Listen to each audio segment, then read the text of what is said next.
Hi every one. நம்ம இதுவரையும் சேஃபான யூஎஸ் இன்வெஸ்ட்மெண்ட் பற்றி டிஸ்கஸ் பண்ணியிருப்போம். அதுலேயே none other than the next one is Meta platform is Facebook. உங்கள் எல்லாருக்கும் தெரிஞ்சிருக்கும். ஸோ இதோட லாஸ்ட் 10 இயர்ஸ் பர்ஃபார்மன்ஸ் பார்த்திங்கன்னா 2015 இதுவரையும் ஒரு 767% கொடுத்துருக்கு. இதோட பீக் நம்ம எடுத்துக்கிட்டோம்னா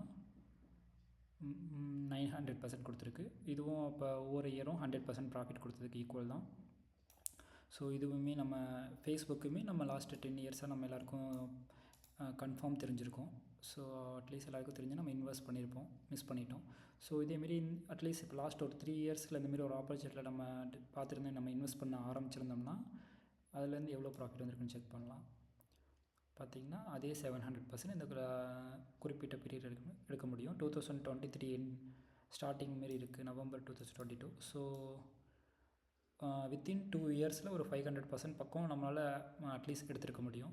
ஸோ இது ஒரு சூப்பரான இன்வெஸ்ட்மெண்ட் ஆப்பர்ச்சுனிட்டி தான், நம்ம மிஸ் பண்ணியிருக்கோம். ஸோ இதேமாரி ஃப்யூச்சரில் நம்ம மிஸ் பண்ணக்கூடாதுல்ல. ஸோ அதேமாரி இந்தமாரி ஒரு சேஃபான இன்வெஸ்ட்மெண்ட்டில் நம்ம இன்வெஸ்ட் பண்ணணும். ஸோ இந்த கம்பெனி என்னென்ன சப்சிடைஸ் கம்பெனிஸ் இருக்குது அப்படின்னு உங்களுக்கு பார்த்திங்கன்னா Facebook, Instagram, WhatsApp, messenger. So இந்தமாரி ரொம்ப பாப்புலரான இன்ஸ்டாகிராம், வாட்ஸ்அப் எல்லாமே கம்பைன் பண்ணது தான் இந்த மெட்டா பிளாட்ஃபார்ம். ஸோ இதுவுமே வந்து சோசியல் மீடியாவில் ஒரு டெக் ஜெயின் லீடர் பிளாட்ஃபார்ம் தான்.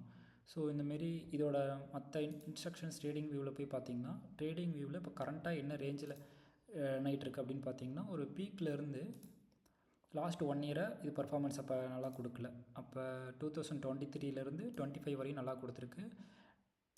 இப்போ வந்து ரேஞ்ச் பவுண்ட் ஆகிட்டுருக்கு. அப்போ இப்போ வந்து நம்ம ஆப்பர்ச்சுனிட்டி இந்தமாரி ஒரு பீக்லேருந்து விழுந்திருக்கு. எவ்வளோ பர்சன்ட் விழுந்திருக்கு அப்படின்னு பார்த்திங்கன்னா 16%. ஒரு பழைய டவுன் எடுத்துக்கிட்டிங்கன்னா கூட 25% பக்கம் விழுந்து அதுலேருந்து இப்போ பீக் மறுபடியும் தாண்டி கிராஸ் பண்ணி போகிறதுக்கு ரேஞ்ச் பவுண்ட் ஆகிட்டு இருக்குது.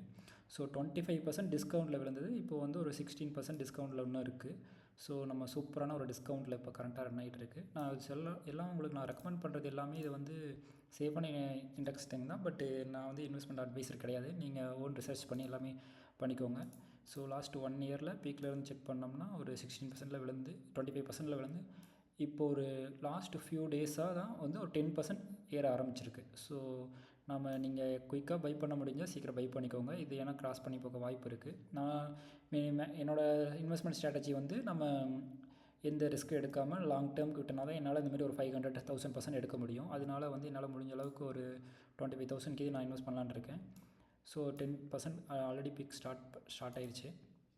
ஸோ ட்ரேடிங் வியூவில் மெட்டா பிளாட்ஃபார்மில் வந்து செக் பண்ணிங்கன்னா இந்தமாரி ஒரு குறிப்பிட்ட ரேஞ்ச் பவுண்ட் 60%ல் இருந்துட்டு அங்கேருந்து டவுன் 25% கீழே விழுந்து இப்போ திருப்பி ஒரு 10% ஏறி இருக்குது. ஸோ இதுதான் வந்து நமக்கு பை ஜோன். ஸோ இந்த இடத்துல இப்போ வாங்க போகிறீங்க.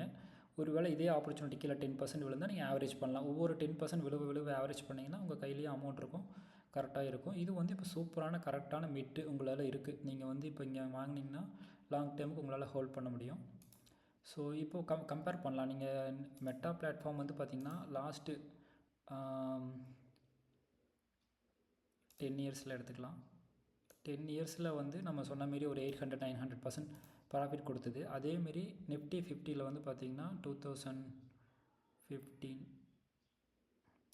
சேனல்லேருந்து எடுத்தோம்னா அதே 10 இயரில் இது 200% தான். அங்கே வந்து ஒரு 800%, இது 200%. அப்போ நிஃப்டி 50 அந்தமாரி அவுட் பர்ஃபார்ம் பண்ணல. ஸோ நிஃப்டி 50 200 தான். நம்ம கொஞ்சம் சேஃபாக இந்தமாரி ஒரு யூஎஸ் இன்வெஸ்ட்மெண்ட்டில் பண்ணியிருந்தோம்னா அதிக ப்ராஃபிட் எடுத்துருக்க முடியும். நெக்ஸ்ட் அடுத்தது நாஸ்டாக்கில் கம்பேர் பண்ணலாம். அதுவே வந்து 2015லேருந்து ஒரு 10 இயர்ஸில் எவ்வளோ ப்ராஃபிட் கொடுத்துருக்குன்னா இது ஒரு 500% கொடுத்துருக்கு.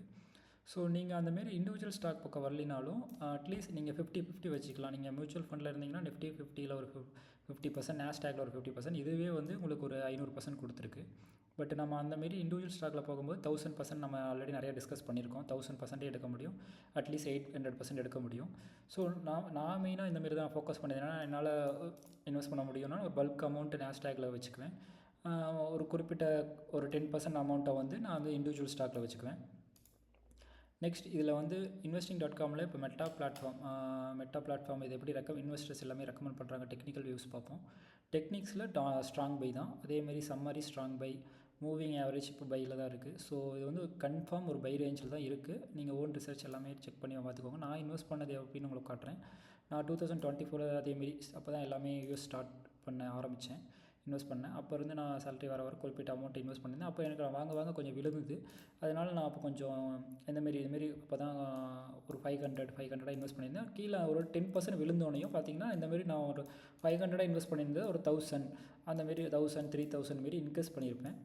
ஸோ ஏன்னா இதுக்கப்புறம் இன்னொரு 10% விழுவுமான்னு தெரில. அதனால நான் அப்பப்போ குறிப்பிட்ட பீரியடுக்கு இன்வெஸ்ட் பண்ணியிருப்பேன். இந்தமாரி விழுந்தது எல்லாமே எனக்கு ஒரு 20 ஸ்ப்ளிட்டாக ஒரு 15 ஸ்ப்ளிட்டாக இன்வெஸ்ட் பண்ணியிருக்கேன்னா அதில் ஒரு 10 15 ஸ்ப்ளிட் முக்கால்வாசி எனக்கு பாசிட்டிவில் இப்போ அந்த 10% இப்போ ஏறி இருக்குல்ல.